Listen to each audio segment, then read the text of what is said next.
You know, I think that the essential flaw of modern civilization goes right back to the origins of civilization, which is the notion that rather than changing the way we live in response to natural constraints, we change nature in order to make the natural world accommodate us, accommodate what we want to be doing. A couple things happen when you adopt totalitarian agriculture.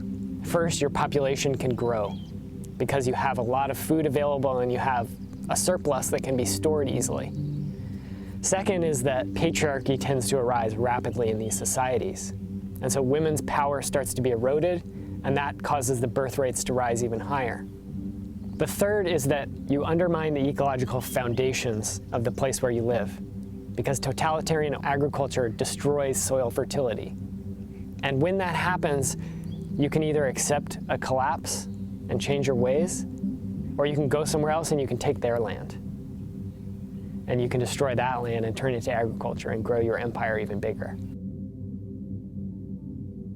A central value of civilization is that the continuation of civilization itself is more important than anything else on Earth. Anything else in the universe. It's more important than the lives of passenger pigeons. It's more important than the lives of forests. It's more important than the lives of human beings. All you have to do is say, yes, you can have the salmon. I'll get my ice cream. I'll get my open heart surgery. I'll get my life-saving drugs. In exchange, I will give you the oceans. I will give you everything else you want. And I will give you my life too. I will give you the hours of my days. I will work for you. But just give me my MTV.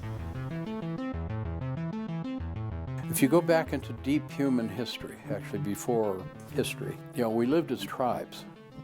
So we lived deep in community.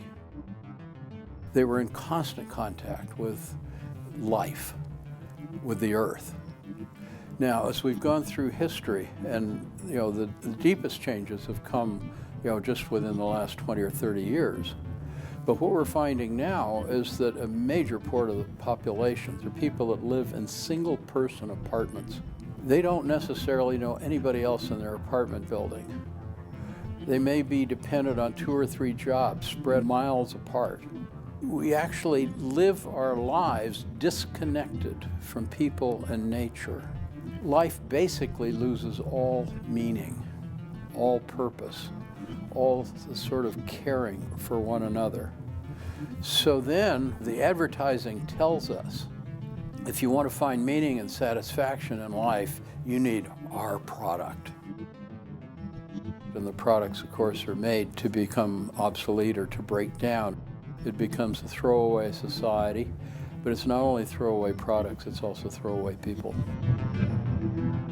If you look at civilization as an organism, I can see how civilization has benefited, right? It's grown, it's spread, it's wiped out any competing social systems. It's become extremely strong in a military sense, an economic sense. It's an unstoppable force.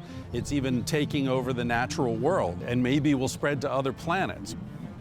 But when you look at humanity, have we benefited?